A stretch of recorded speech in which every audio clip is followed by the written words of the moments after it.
248페이지 공기조화설비 및 냉동설비 파트를 보도록 합니다. 자, 이 파트에는 앞전 20회 시험에는 한 문제도 출제가 안 됐던 파트입니다. 그 이전에는 많이 나왔었는데 안 나온 계기는 올해 시험 치보면 압니다. 그래서 그 법령을 교수님들이 해석을 어떻게 했느냐에 따라서 이 출제 여부가 달려 있습니다. 그래서 먼저 1번에 보시면 공기조화설비에서 공기조화 4요소에 해당하지 않는 것. 그래서 공기조화 4요소하고 온열감각 4요소하고 헷갈리면 안 됩니다. 그래서 거기 보면 1번에 온도는 양쪽 요소에 다 속합니다.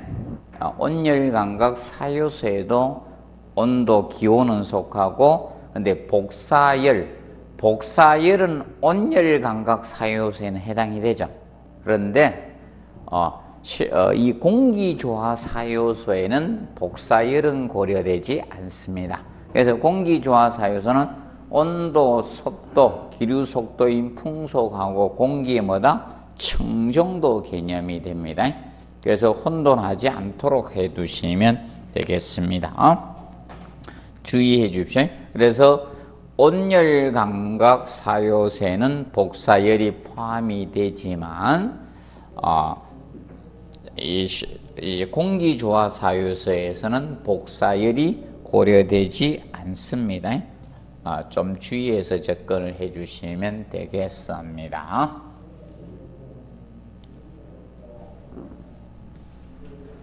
그 다음에 2번 문제 보시면 냉방부하 중 현열과 잡열을 동시에 고려하는 것. 그래서 현열하고 잡열을 동시에 고려하는, 현열은 온도 변화에 출입하는 열이고 잡열은 상태 변화에 출입하는 열이죠. 현열과 잡열. 그러면 현열과 잡열을 동시에 고려를 해주는 요소는 무엇이 있습니까? 이것이죠. 이 틈새 바람과 틈새 바람을 극감풍이라고 했습니다. 극감풍. 틈새 바람 극감풍이 현열과 잡열을 동시에 고려를 해줘야 됩니다. 그리고 한기부하, 외기부하죠. 한기부하. 현열과 잡열. 그러면 보통 물은 100도씨 물에서 100도씨 전기로, 이제 수증기로 바뀔 때 무슨 열이 필요하다? 상태 변화에 출hiện 열이 뭐다? 잡열이었죠. 잡열. 그래서 이제 수증기하고 연관이 있어야 돼요. 그래서 되고, 그 다음에 인체, 사람에게 나오는 거, 인체. 인체도 피부를 통해서 열만 방출하는 것이 아니라 숨 쉴 때 수증기가 나오죠. 그래서 잡열을 고려해 주셔야 됩니다. 그리고 여름기기 부하, 여름기기들. 오늘 집에서 커피포트로 물을 끓이든 또는 밥솥에서 밥을 하든 이러면 잡열까지 되죠. 이 4개 요소가 현열과 잡열을 동시에 고려한 요소다는 것을 항상 알아두시면 되겠습니다. 그럼 일사 태양빛이나 조명이라든지 있죠. 이런 거는 현열만 고려합니다. 태양빛이 막 비치는데 일사에 수증기가 쏘고 이런 건 아니죠. 그래서 봐두시면 돼요. 그래서 항상 이것이 현열과 잡열을 동시에 고려한 요소다. 그리고 3번 문제 있죠. 이게 이제 우리 11회 때 기출 문제입니다. 공조가 제일 먼저 들어가면서 들어왔던 문제인데, 근데 공조설비 없어져야 되는데, 그때 건물 빌딩이나 있죠. 호텔 이런 것까지 넣기 위해서 공조설비를 넣었었거든요. 근데 안 들어가잖아요. 그럼 빼야지. 한다고. 맞죠? 책임도 못 질 거 뭘 잡아넣는지 나 이해가 안 갑니다. 그래서 이게 공조설비가 빌딩하고 있죠. 이런 호텔 있죠. 이런 것까지 넣어주겠다고 해서 이거 넣었던 거거든. 근데 빼야지. 아파트에 뭘 공조를 하고 있습니다. 각자 알아서 하는 거죠. 맞아? 여러분들 아파트 에어컨 고장나다 가서 고쳐주고 그럽니까? 관리사무소에서 에어컨 고쳐주고 냉장고 고쳐주고 그러면 어떡하라고 맞아? 전파 기지국 됩니까? 그래서 우리가 뭐 대리점입니까? 빼야 되는데. 그래서 기억 보시면 정풍량 단일 득도 방식. 정풍량은 자 풍량을 일정하게 공급해 주는 게 정풍량이었죠. 송풍량 일정하게 공급해 주는 방식이었어요. 부하의 특성이 다른 여러 개의 시간 쫄이 있는 건물에 적합하다게 틀렸습니다. 이건 단일 대공간이라 했죠. 정풍량은 단일 대공간이야. 정풍량 방식은 단일 대공간에 적합도가 있는 거예요. 단일 대공간. 그래서 이런 극장 같은 데나 이런 백화점 아니면 중대형 사무소 내부 쪽, 중대형 사무소 내부 쪽과 같은 이런 부분에 적합도가 있는 것이 됩니다. 기억해 두시고, 그 다음에 니은에 보시면 정풍량 단일 등성 외기냉방은 자 외기냉방은 우리가 외기냉방이란 개념을 이해를 하시면 되죠.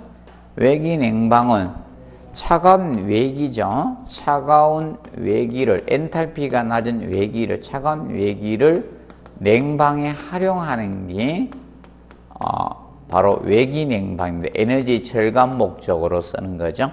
그러면 이것은 전공기 방식들은 할 수가 있는 거예요. 그런데 전수 방식들은 외기냉방을 할 수가 있다 없다? 없습니다.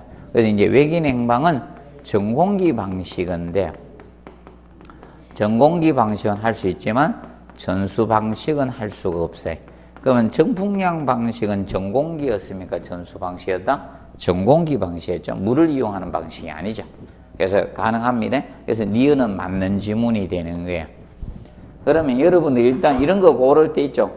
기억은 틀린 거 확실하잖아. 다 끄면 돼요.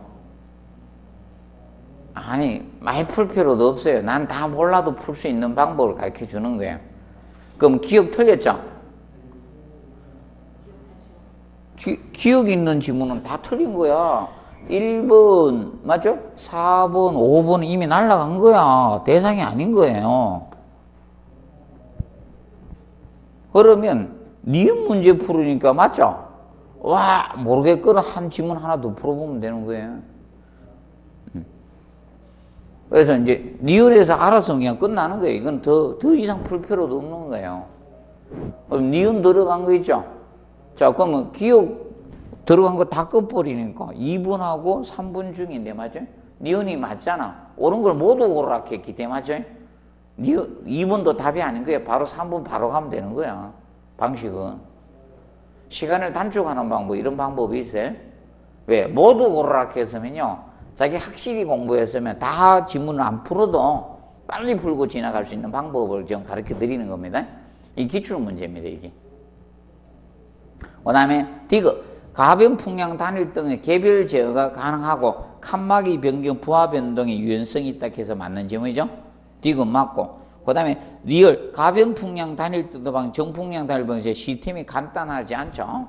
시스템이 간단한 것은 정풍량입니다. 가변 풍량은 각 실이나 각 존마다 가변 풍량 유닛을 따로따로 다 설치해 줘야 돼요. 각자. 그렇기 때문에 시스템이 복잡습니다. 그 다음에 펜콜 유닛 방식은 각 유닛마다 조절할 수 있는 실별 조절이 적합하다 해서 맞죠? 이렇게 그래서 3번이 되는데 그까지 가기 전에 풀 수 있는 유형을 가르쳐 드린 거고, 그 다음에 여기서 의미한 거는 공조 방식을 내면 정풍량 단일 떡하고 가변 풍량 방식하고 펜콜 유닛 방식을 내겠다고 여기서 제시를 해 놓은 거예요. C1의 첫째 문제라니까. 처음으로 첫 문제.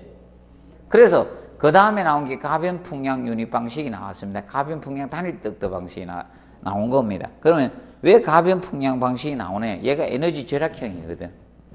그럼 이 세 가지 방식을 정확히 판단해 두면 돼요. 앞으로 시험도. 그래 보시면 돼요. 방식 내면 얘들 중에 낸다는 거예요. 자, 기억하시고, 그 다음에 이제 4번 문제 보면 공기 조화 방식에서 정풍량 방식에 비해서 가변 풍량 방식의 장점에 속한 가변 풍량의 장점을 고르겠죠. 그러면 1번 실내 송풍량이 가장 많이 취해져서 치외 한기에 용이하다. 이거는 무슨 방식의 장점이다? 정풍량 방식의 장점이에요. 정풍량 방식의 장점입니다. 얘는. 그 다음에 2번에 각실별, 좀별로 온도 조절이 쉽다. 이거는 뭐다? 가변 풍량 방식이. 이거는 가짜는 뺄 수도 있고 넣을 수도 있습니다. 가변 풍량 방식 장점입니다. 그 다음에 3번에 기구적인 면에서 단순하다. 이것도 자 정풍량 방식의 장점이네. 이 3번도 정풍량 방식의 장점입니다. 그 다음에 4번 설비비가 감소한다. 이것도 정풍량 방식 장점입니다. 그리고 에너지 소비가 많다. 이거는 뭐다?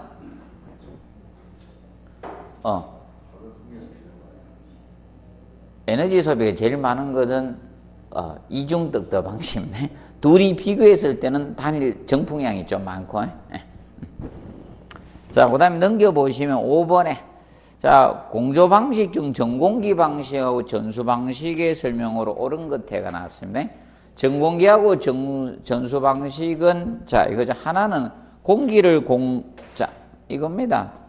자, 전공기하고 전수의 차이점은 다른 거 아니에요? 전공기 방식하고 전수 방식은 하나는 전부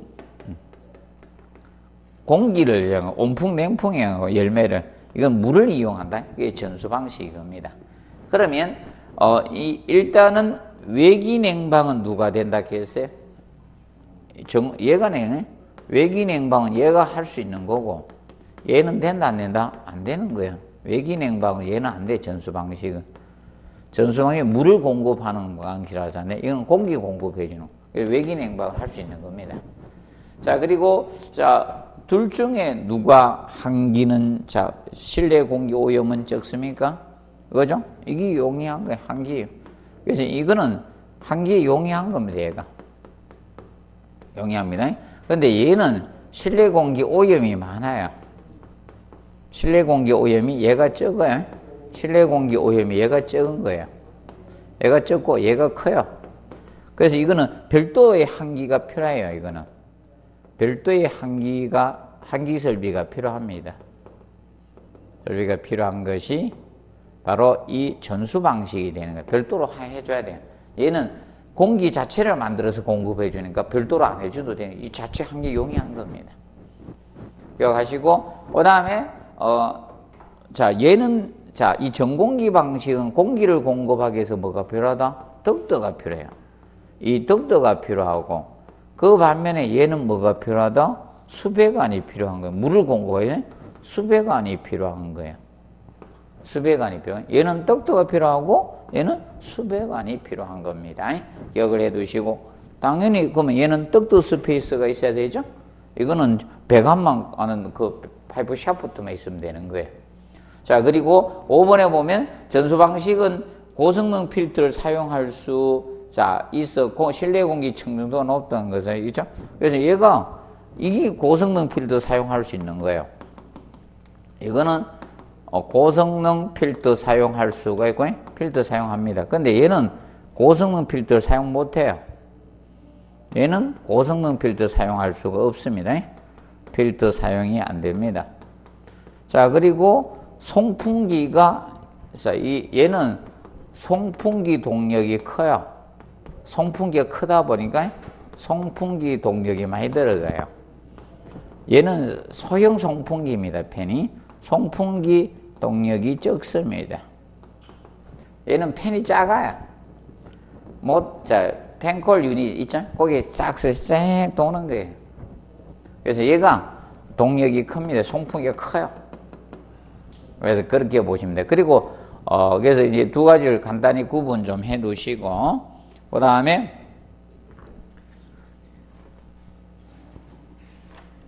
250페이지 그 하단에 보시면 나오는 거 있죠? 그림은 알아두세요. 그 흐름은 한번 낼 수가 있습니다. 공조기 그 흐름 한번 낼 수 있으니까 한번 봐두시고, 그 다음에 6번 문제. 다음과 같은 공조의 특성을 갖는 거 해놨습니다. 나는 목적은 이거예요. 이걸 한 목적은 정풍량 단일 득도 방식이나 가변풍량 단일 득도 방식을 찾는 형식이죠. 유도하기 위해서 이걸 한 거고요. 이중득도를 내라고 한 건 아니에요. 이중득도가 나오는 건 아니고 이런 유형을 낼 수도 있다는 걸 보여주는 것 뿐이에요. 그러면 시험은 정풍량 단일 득도나 가변풍량 유닛 방식 가지고 냅니다. 명심하세요. 무슨 방식? 가변풍량 유닛 방식이나 정풍량 유닛 방식 있죠. 단일 득도 정풍량 방식이나 가변풍량 방식 있죠. 가변풍량 둘 중에 하나를 아마 내게 이 가변풍량 방식이나 정풍량 방식 쪽으로 가라는 겁니다. 그러면 여기에 냉온풍이 혼합하면요, 딱 생각해야 될 게 두 가지 방식 떠오른대요. 냉온풍을 혼합하면 이중득도 방식이나 멀티존 유닛 방식이죠. 그래서 냉풍과 온풍을 혼합해서 하는 것은 이중득도하고 멀티존 유닛 방식 두 가지 방식밖에 없어요. 자, 그리고 니은의 부하 특성에 다른 다수의 실이나 존입니다. 그러면 다수의 실이 될 수 있는 것은 이중득도밖에 없습니다. 멀티존은 존마다 냉온풍을 섞어주는 거예요. 그런데 이중득도는 각 실에서 혼합상자 설치해가지고, 그러면 간단히 이거예요. 이중득도는 딱들을 두 개를 보내는 거예요. 무조건 어느 실이나 무조건 천장에다 딱들 냉풍득도, 온풍득도 두 개 동시에 보내서 각 실에서 혼합상자로 통해서 냉온풍을 혼합해서 여러분들이 냉난방을 맞춰주는 겁니다. 근데 멀티존은 좀 지역 단위로 냉온풍을 혼합해가 단일 득도 형태로 공급해 주는 거예요. 그러면 큰 범위로 냉온풍을 섞어서 갖다 공급해 주는 것은 멀티존이고, 근데 각 실에 다 보내주는 거예요. 이중 닭들을 두 개 다 보내서. 그러면 이중득도가 에너지가 너무 많이 들어가니까 줄여준 게 뭐다? 멀티존 유닛입니다. 조금 줄인 게. 그래 보시면 돼요. 그러면 존 단위로 냉온풍을 혼합해 준 건 멀티존이고, 멀티는 멀티를 왜 멀티라고 하는가? 하나에 가지고 냉온풍을 다 만들었다 해서 멀티라고 해. 하나의 공조기가 아니고 냉풍도 만들고 온풍도 만들어서 멀티라고 하고, 존 단위로 섞어준다 해서 멀티존 유닛 방식. 근데 이중득도는 무조건 득도를 두 개 동시에 다 보내서 실내에서 혼합 상자 설치가 믹싱하는 거예요. 그래서 냉난방을 동시에 할 수 있는 게 바로 뭐다? 이중 각 실에서. 내가 이 실에서 여기 옆에 실도 있고 우리 실도 있으면 여기에서 이제 이중득도에서 옆에 냉방하고 있는데 우리는 난방으로 돌릴 수도 있다는 거예요.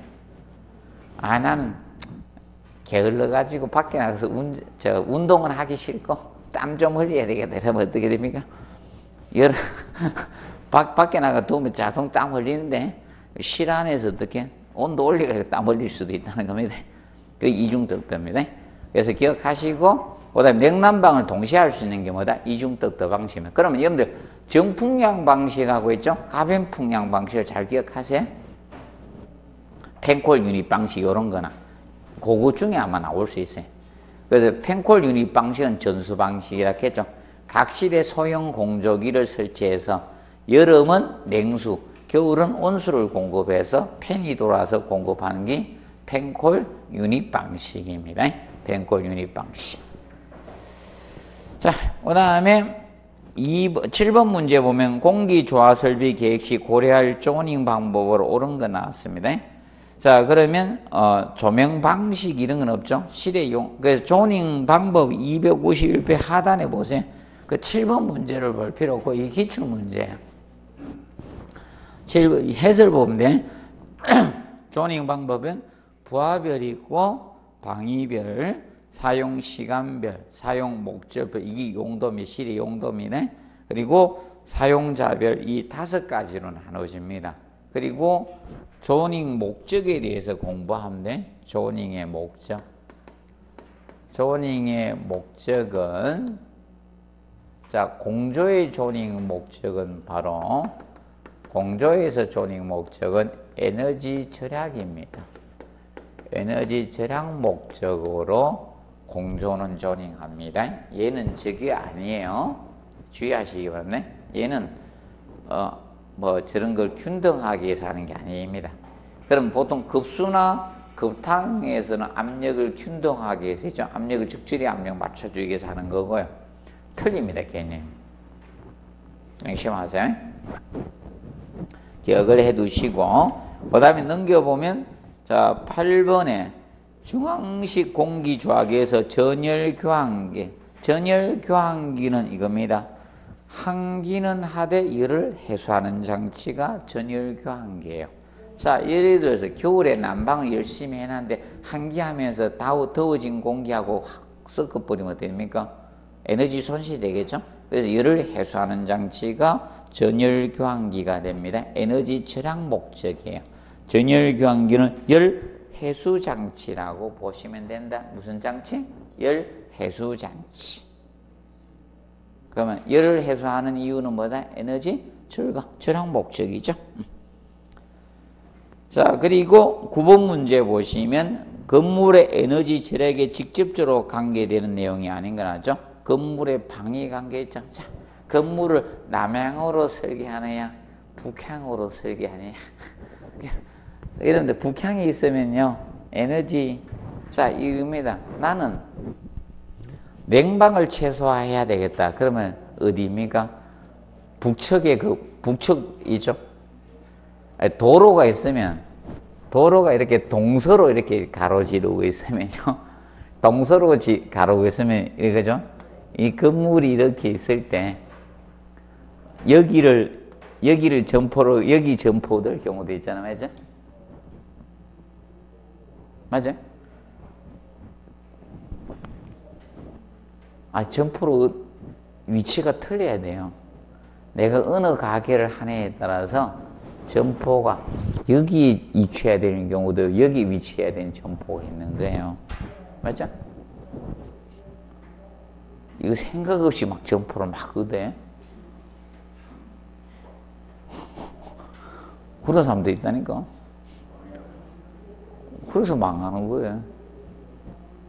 사람의 심리를 이용해야 됩니다. 그게 있어야지.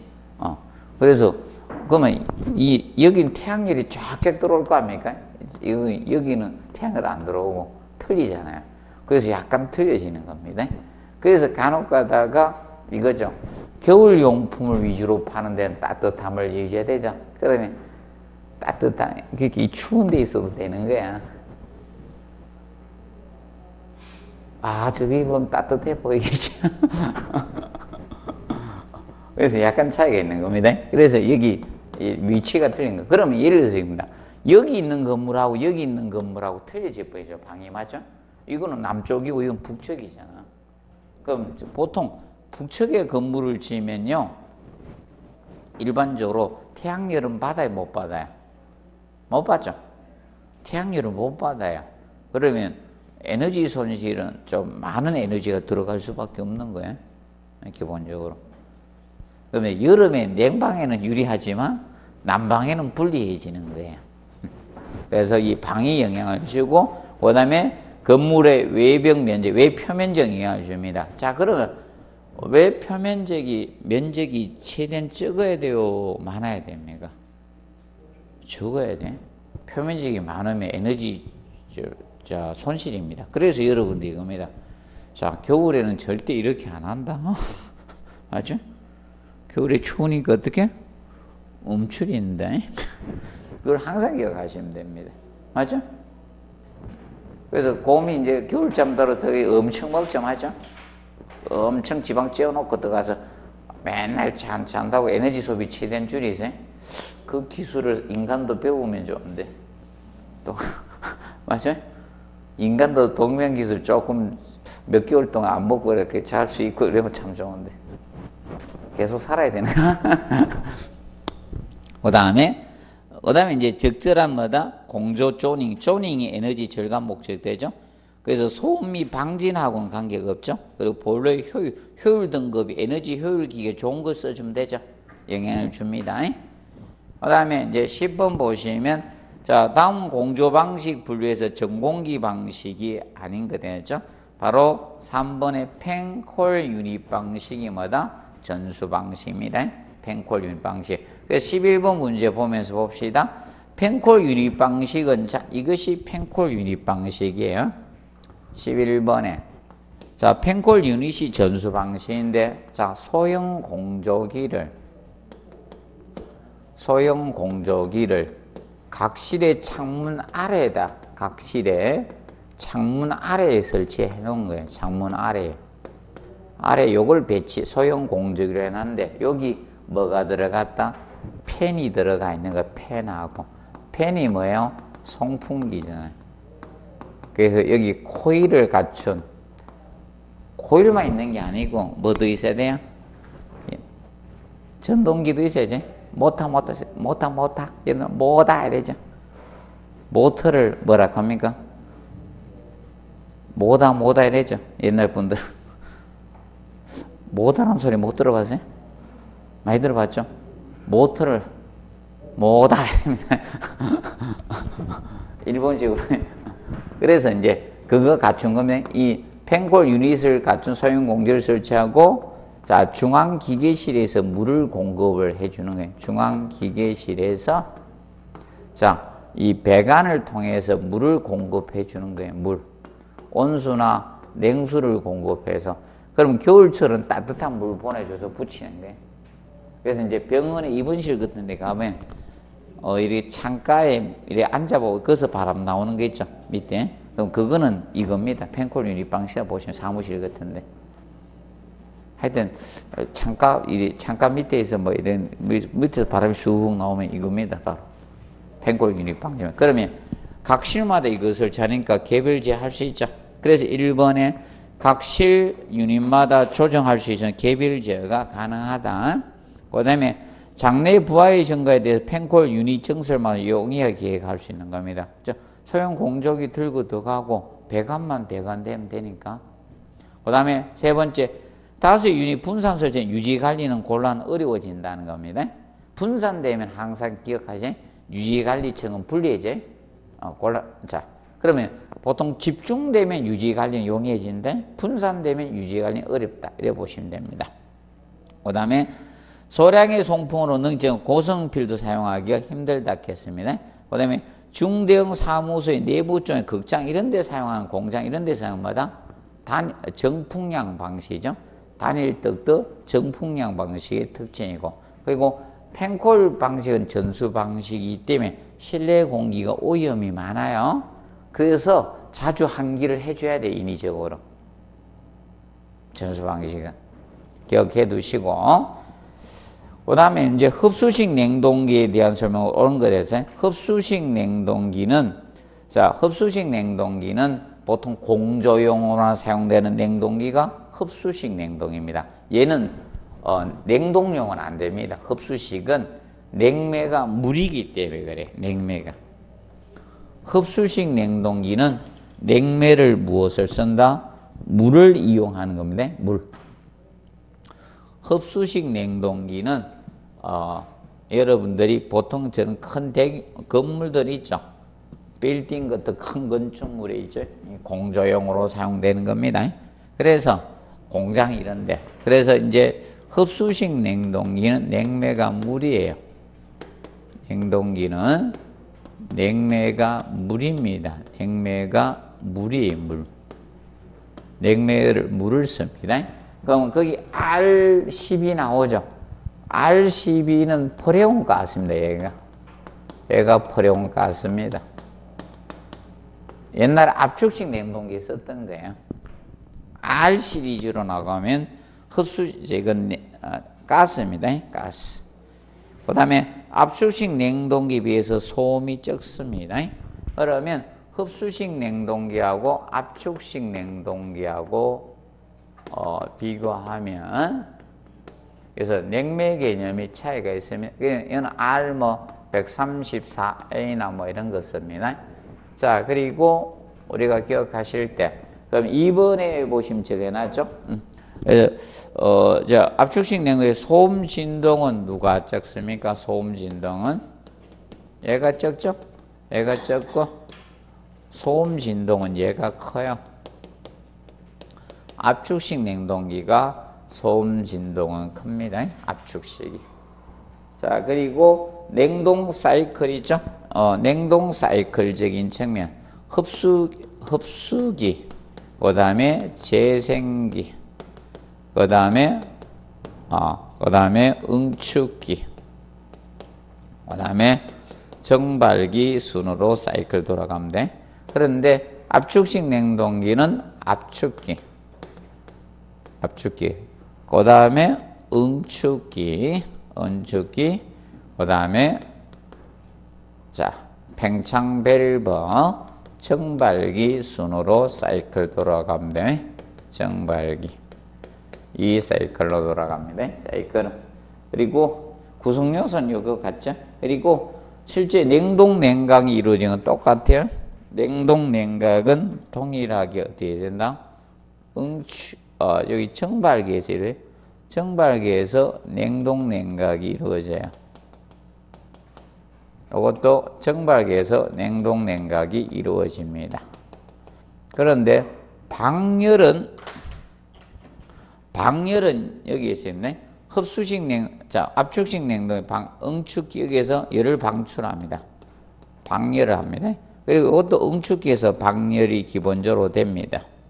그런데 흡수기에서 이어서 일부 방열이 이루어져요. 조금. 방열이 이루어집니다. 기억해 두시고. 그 다음에 5번의 압축식 냉동기에 비해 많은 전력 소비는 얘가 많죠? 전력 소비는 얘가 많은 거예요. 전력 소비는 얘가 많습니다. 자, 이거는 전력 소비가 적습니다. 전력 소비는 얘가 적습니다. 자, 왜냐하면 얘는 쭉 물이 냉매다 보니까 보일러 가동해서 전기나 고온수를 가열해서 돌려야 됩니다. 그렇다 보니까 얘는 도시가스를 주 원료로 많이 써요. 도시가스를. 그래서 약간 차이가 있습니다.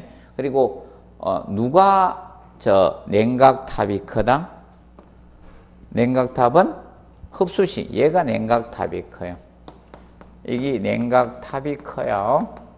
얘는 냉각탑이 적어요. 여러분들 집에 에어컨이나 무엇입니까? 냉장고가 압축식 냉동기예요. 당연히 그럼 운전은 누가 용이하다? 압축식 냉동 운전이 용이한 거예요. 그래서 여러분들 아파트에 기술자 없잖아요. 기술자는 어디에 둬야 된다? 흡수식 냉동기에 기술자 두는 거예요. 그래 보시면 됩니다. 구분해 놓으시고, 그 다음에 이제 13번 흡수식 냉동기의 중요 구수 부분이 아닌 거 있죠? 흡수식 냉동기는 압축기 들어가면 되죠. 압축기하고 팽창 밸브. 그래서 흡수식 냉동기는 흡수기, 재생기, 응축기, 정발기 순으로 돈다겠습니다. 그리고 14번에 보시면 냉동기에 관한 설명은 옳지 않는 거. 흡수식 냉동기 냉매면은 브로마리튬은 자 이거는 흡수액이에요. 브로마리튬, 치아리튬 같은 것은 흡수액이고 반대로 물이 뭐다?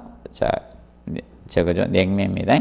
그다음에 그래서 1번 틀렸고 압축식 냉동기 흡수식 냉동에 비교해서 많은 전력이 소비됩니다.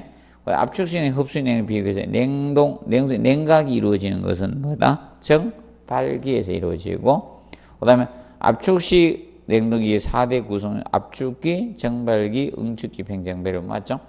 흡수식 4대 구성 재생기, 정발기, 응축기, 흡수기 맞습니다. 사이클하고 구성요소하고 헷갈리지 마세요. 구성요소는 종류만 다 들어가면 되는 거고 사이클은 정확히 순서가 맞아야 되고 순환은. 그 다음에 15번 냉동기에 관한 설명을 옳지 않는 거. 흡수식 냉동기의 냉매는 뭐다? 물입니다. 그리고 2번에 냉동기 성적계수 값이 작을수록 에너지 효율이 좋아진다. OX, X입니다. 커야 돼요. 성적계수가 클수록 효율은 좋습니다. 원래 성적계수라는 것은 성적계수는 이 냉동 효과를, 냉각 효과, 냉동 효과를 압축일로 나눈 게 성적계수거든. 그래서 이제 성적계수가 크다는 것은 냉동 효과가 좋다는 거 아닙니까? 그래서 압축일, 잘 안 되면 이렇게 공부하면 돼. 우리 학습 효과를 공부 일자로 나누는 거예요. 그럼 성적이 많이 나오면 효율이 좋은 거죠. 자, 보시면 되고, 그 다음에 3번에 터보식 냉동기가 임펠러의 원심력을 이용해서 냉매가스 압축합니다. 그래서 터보식 냉동기를 원심식 냉동기라고도 하고요. 원심식 냉동기, 압축식 냉동기 종류입니다. 그 다음에 4번, 5번은 사이클에 대해서 다루고 있는 겁니다. 그 다음에 255, 16번 문제 보면 0도씨 물 1톤을 주야 24시간 동안 0도씨 얼음으로 만드는 게 1냉동톤이라고 합니다. 1냉동톤 386kW 이렇게 보시면 돼. 386kW. 자, 그리고 거기 2번 있죠. 2번이 미국식입니다. 3.516kW. 이건 미국식이고 일본식은 386kW입니다. 그래서 보시고 그 다음에 17번에 냉매의 발열 또는 응축열을 이용해서 저온의 열원을 고온을 전달하거나 아니면 고온의 열원을 저온을 전달하는 냉난방 장치는 히트 펌프 또는 열 펌프라고 해요. 히트 펌프, 열 펌프, 히트 펌프 이야기합니다. 그래서 이 히트 펌프는 난방 시에 자 좋습니다. 더 효율이 좋습니다. 그 다음에 거기 넘겨보시면 18번에 냉동 설비에 관한 내용으로 옳지 않는 거 나오죠. 1번에 일반적으로 압축식 냉동기는 자 전기, 흡수식 냉동기는 가스나 전기 같은 열을 주 에너지로 사용합니다. 그래서 누가 전력 소비가 크다? 압축식이 전력 소비가 큽니다. 그다음에 히트 펌프의 성적 계수는 냉방시보다 난방시가 높습니다. 난방시가 높아요. 그래서 틀린 문제입니다. 난방 쉽게 이겁니다. 난방할 때는 있죠. 유리 버려지잖아요. 맞죠? 그걸 갖다가 난방에 활용하면 좋아지죠. 그래서 이 난방시가 높습니다. 그 다음에 3번에 흡수식 냉동기 냉매는 주로 물을 이용하고, 그 다음에 정발기에는 냉매는 주변 물질로 열을 흡수해 그 물질을 냉각시키는 것을 우리가 냉매라고 합니다. 그리고 5번에 흡수식 냉동기의 주요 구성 요소는 정발기, 흡수기, 재생기, 응축기에서 맞죠? 그 다음에 19번 문제는 우리가 기출 문제인데 뭐 어려운 건 없습니다. 그래서 이거 하실 분들은 하시고 안 하실 분들은 안 해도 됩니다. 얘는 선택 사양을 해주시고 현열 부하를 나머지로 곱해서 다 나눠주면 되는 거거든요. 부하만 위에가 현열 부하만 상단에 가고 나머지가 있죠. 공기 밀도 곱하기 비열 곱하기 온도 차이로 해서 나눠주시면 됩니다. 쉬운 문제입니다. 축동력하고 비슷하게 가는 거예요. 그 다음에 11번 문제 수송설비 나옵니다. 자, 수송설비는 한 문제 정도 나올 수 있는 문제입니다. 한 문제 정도 나올 수 있는 문제인데 앞전에 종합적으로 내가지고 법령에 가서 답을 유도시켰어요. 앞전에는. 그래서 이 건축법 있죠. 건축법에 가서 답을 유도시켰었습니다. 앞전에는. 자, 그럼 먼저 1번에 보시면 성강기 안전장치 나옵니다. 조속기가 지금 법령은 바뀌어서 뭘로 바뀌었다? 속도 조절기라 같은 말인데요. 풀어서 쓴 겁니다. 근데 지금은 뭐 성강기 쪽에서는 이거 안 쓰면 틀린대요. 주관식 쓸 때. 2차 시험 쓸 때 이걸로 조속기로 써놓으면요 점수 안 준답니다. 성강기 쪽에서는. 2차 시험이 몇 개를 기입하십시오 이런 거 많이 내잖아. 몰라, 그 승강기 쪽은 이거 속도 조절기라서 점수 없답니다. 그래서 조속기, 그래서 가속에 대한 뭐다? 안전장치라 했겠죠? 그리고 2번 스토핑 스위치 잘 공부해 놓으세요. 2번에 스토핑 스위치. 그래서 스토핑 스위치는 최상층이나 최하층의 승강이 자동 정지시키는 게 뭐다? 스토핑 스위치, 슬로우 다운 스위치입니다. 그리고 3번에 완충기가 승강기 사고로 인해서 하강할 때 승강기 바닥과 충돌을 방지하는 게 뭐다? 완충기고, 전자브레이크는 전동기 토크 손실이 있을 때 승강기를 정지시키는 게 뭐다? 전자브레이크입니다. 리밋 스위치는 승강기 문이나 승강장 문이 조금 열려있으면 승강기 정지시키는 거, 이건 무슨 스위치라 해서 5번은 도어 스위치. 승강기 도어 스위치이고, 도어 스위치가 동시에 작동되는 게 뭐라 했어요? 동시에. 이건 전기제가 아닌데 도어 인터록이라 했죠. 도어 인터록 장치. 자, 여기 동시에 작동이 됩니다. 동시에 작동이 되는 스위치입니다. 그러면 도어 인터록 장치 때문에 밖에서 문이 열리지 않도록 해야 돼요. 그런데 이게 고장이 나는 경우도 있다. 문이 안 닫히면 운행을 안 해야 되는데 운행을 해야, 그리고 밖에서 또 문이 열리는 경우도 있어요. 그래서 밖에 문이 열려가지고 추락사고하는 사건이 생기잖아요. 그래서 이게 동시 작동을 합니다. 공부해 두십시오. 그리고 리밋 스위치는 지나치게 쓰는 걸 방지하기 위해서 하는 거죠. 그럼 보통 파이널 리밋 스위치가 됩니다. 먼저 스토핑 스위치에서 뭐가 됩니까? 엘리베이터가 멈춰야 되는데 지나치면 뭐가 가동한다? 파이널 리밋 스위치가 가동하는 겁니다.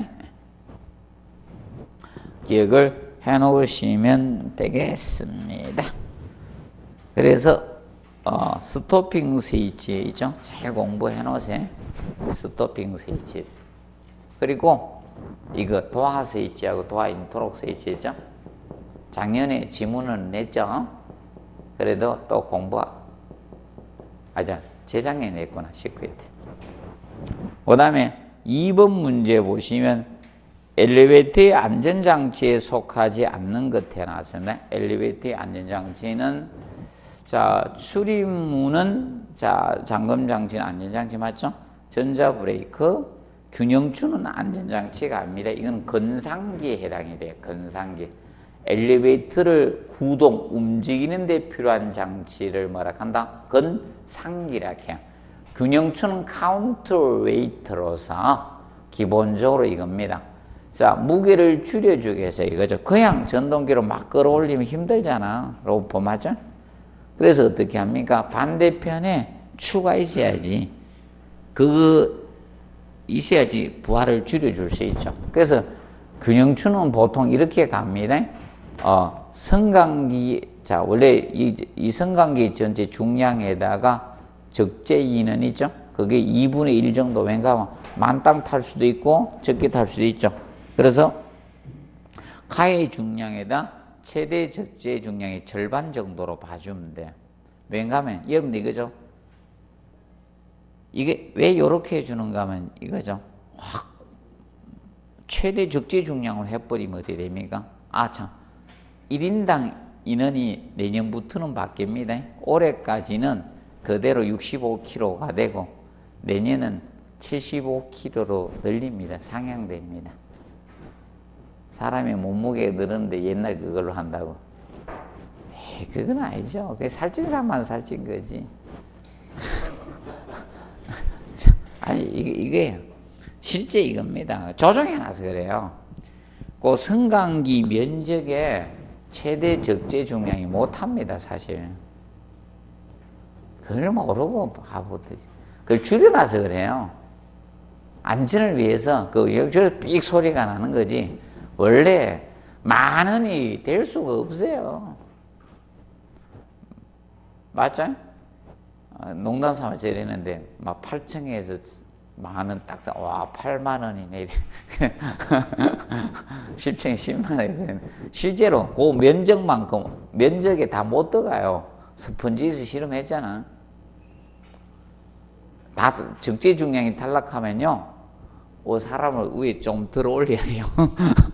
그래 적재 중량 사더라고. 실제는 그 줄여놔서 그래. 총 그 타는 그 분량. 그래서 사실 적재 중량만큼 알죠? 설계를 그렇게 해놨어요. 보통 승강기를. 그런데 1인당 이거 올리기는 왜 올려? 이 바보들이야.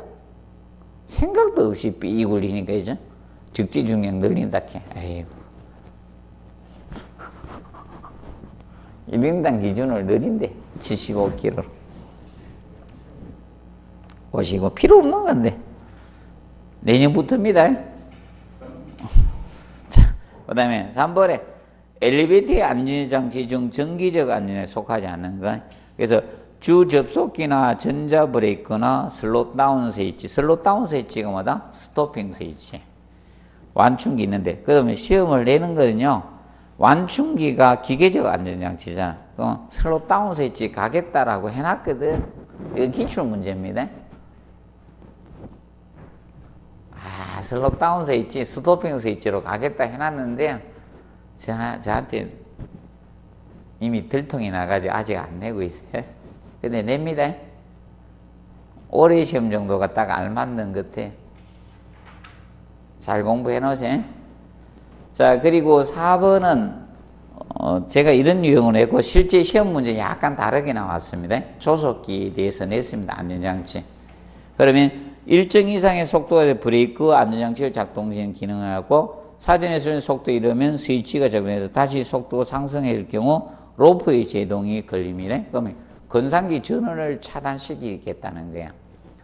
로프의 제동이 걸린다는 것은 기계실에서 제동을 걸겠다는 뜻이거든. 그러면 이거는 건상기 전원을 차단하는 겁니다. 그러면 이겁니다. 가속에 대한 안전장치가 두 가지가 있는데, 그래서 출제하신 분들도 어떻게 되는가 하면 계속 천천히 가속에 대한 안전장치가 두 가지예요. 가속에 대한 안전장치가 조속기가 있고요. 그 다음에 비상정지장치가 있거든. 이거는 건상기 전원을 차단시키는 거예요. 이거는 건상기 전원을 차단시켜서 기계실에서 로프의 제동을 걸겠다는 거예요. 기계실에서 로프의 제동을 걸겠다는 거예요. 로프의 제동이 걸리는 거고, 비상정지장치는요, 이거는 카에 장착되어 있습니다. 케이지. 카에 장착이 되어 있습니다. 장착되어 있습니다. 그래서 이거는 가이드 레일을 잡아 정지시킵니다. 레일을 잡아서 정지시킵니다. 그래서 보통 영화에 보면 승강기 추락하면서 불꽃 튀기는 게 이겁니다. 이게 비상정지장치가 가동되고 있다는 겁니다. 비상정지장치가. 그런데 이걸 전혀 언급을 안 했어.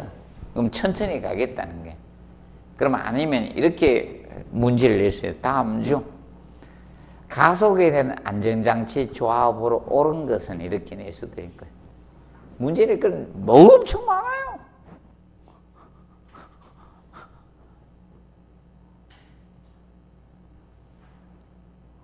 문제 낼 거 엄청 많아요. 아주 계속 진행할 수 있어요. 이걸 내도 되고요. 아니면 가속에 대한 안전장치 조합으로 옳은 거 이렇게 낼 수도 있는 거고.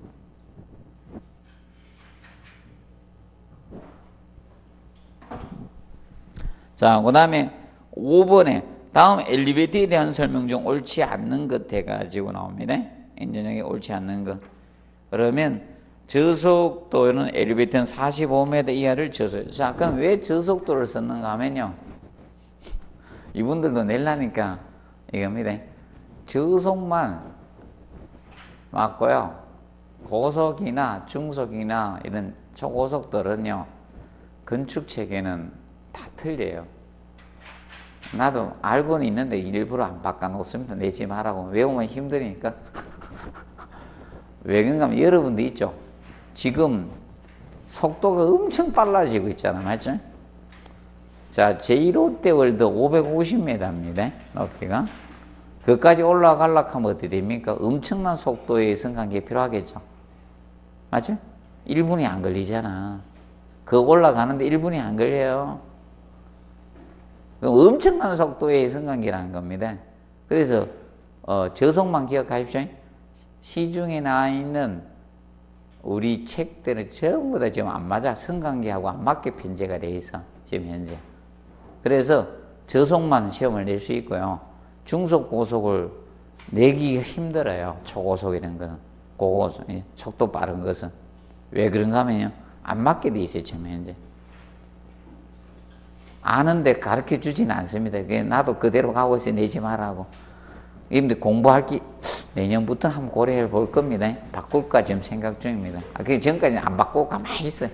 나도 가르치기도 싫고 이래가지고. 왜냐면 속도를 지금 3단계가 아닌 4단계로 좀 나누고 있거든요. 성관계에서.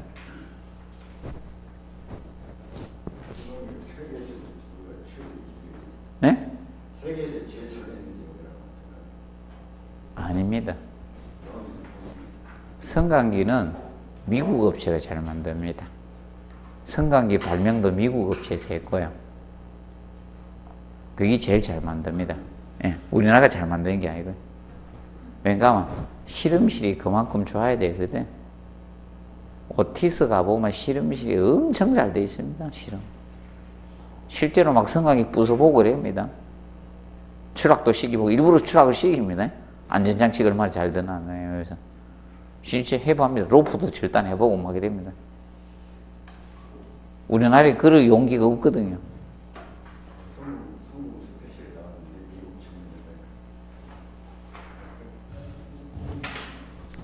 오티스가 제일 잘 만든다 보시면 됩니다. 제가 보기에는 사심 없이 보면 오티스라고 보면 돼. 자, 우리나라는 전자쪽, 이런 반도체 이런 쪽 잘 만들죠. 예, 보시고 1인당 하중 65kg인데 내년부터는 몇 킬로 된다? 나는 올해 하나 합격 안 하면 내년 75kg 배워야 됩니다. 연면적 2,000제곱 이상으로서 6층 이상인 건물에 성용성에 설치를 합니다. 단 예외는 있습니다. 6층인 건물로서 거실 바닥 면적 300제곱 이내에다 직통계단 하나 설치하면 예외를 인정합니다. 그리고 자 4번에 동일 면적일 때 의료시설은요. 의료시설 설치 대수가 제일 많아야 돼요. 의료시설이나 판매시설이나 관람 집회시설들 있죠. 얘들은 인간이 떼거지로 몰려 설치 대수가 가장 많습니다. 업무시설은 설치 대수 적어도 돼요. 그리고 특히 공동주택은 설치 대수가 가장 하발입니다. 제일 밑에요. 왜 그러면 공동주택에 자 봅시다. 여러분들 아파트에서 야 여러분들하고 같이 과연 몇 명이 탔는가 봐요. 그걸 생각해 보십시오. 뭐 제가 들 때 저는 항상 혼자 거의 많이 탑니다. 토요일 일요일 빼놓고는. 제가 새벽 빨리 다니고 밤 늦게 들어가기 때문에 저하고 같이 타는 분들은 없지만 거의 그런데 의료시설, 판매시설, 관람 집회시설은 기다려야 되잖아요. 맞죠? 한 번에 다 못할 수도 있죠. 설치될 수 많은데도. 맞죠? 자, 그리고 이용하기 쉬운 주출입 근처에 등에 설치했는데 예외는 있습니다. 백화점은 이용하기 쉽게 안 해놨어요. 무조건 저는 백화점은 성관계를 눈에 보이는 데 설치하는 인간은 설계 대실패작이라고 하거든. 무조건 감춰라 해요. 그럼 이렇게 출입구가 있으면 저 멀리 에스컬레이터가 보이도록 해요. 상행선이 맞죠? 저 멀리. 그리고 무조건 에스컬레이터 내려오는 거는요 돌아서 나오게 해놨습니다. 절대 출입구 방향으로 절대 해놓으면 안 돼. 하향을 해놔가지고 돌아가지고 나오면서 나가게 해놨어요. 무조건. 이거 설계 못하는 인간은 설계자 자격도 없다고 합니다. 제가 옛날 설계 그거 가르쳤거든요. 그래 해야지. 또 하나 딱 더 보면서 살아가. 그리고 나오는데 꼭 싼 거, 특판 이런 거 해놔야 돼. 하나 딱 더 가져가라고. 맞아? 그게 주 핵심 포인트입니다. 그리고 일반 매장 속에 특별 매장을 항상 하나씩 끼워 넣어놔요. 특별 세일하는 거. 그거 왔다가 주변 가면서 하나 더 사가라고. 그래서 특설 매장은 어떻게 하는가 하면 중간중간에 배치도 하고요. 아니면 위층에도 배치를 해야 돼요. 왜냐하면 아래층만 배치하면 아래층에 있다 그냥 가버려. 그래 분산 배치를 해야 됩니다. 그다음 6번. 다음 중 직류 엘리베이터 특징 이제 직류 교류 있죠. 이건 한번 출제를 해버렸습니다. 그래서 혹시나 우리가 언급할 수 있는 게 그거 있죠. 속도 조정 관련된 거 있죠. 밑에 해설에서 그거 하고 그거 이제 시험에 언급이 된 거예요. 그것만 봐두세요. 그리고 그게 걔만 낼 것밖에 없습니다. 그리고 7번. 대규모 건물에서 운행 속도가 빠른 엘리베이터는 직류 기어레스 방식을 써야 됩니다. 자, 그리고 그 속도 외우지 마세요. 밑에 그 속도 외우지 말아요. 아, 찝찝한데 원래 틀린 줄 알면서도 그냥 해놨어요. 안 바꿉니다. 나만 바꾸면 좀 그럴 것 같아가지고 내지 말라고. 네, 8번. 엘리베이터에 관한 설명지 옳지 않는 게 나왔습니다. 기어레스 감속기는 교류가 아니마다 직류 엘리베이터에 쓰는 거다. 자, 기어레스 방식은 직류에 쓰는 겁니다. 그리고 슬로우 다운 스위치는 해당 엘리베이터의 운행한 최상층과 최하층 카 케이지를 자동으로 정지시키는 게 뭐다? 슬로우 다운 스토핑 스위치입니다. 자, 그리고 전자 브레이크는 엘리베이터의 정기적 안전장치죠. 그 다음에 직류 엘리베이터가 속도 제어 가능하다.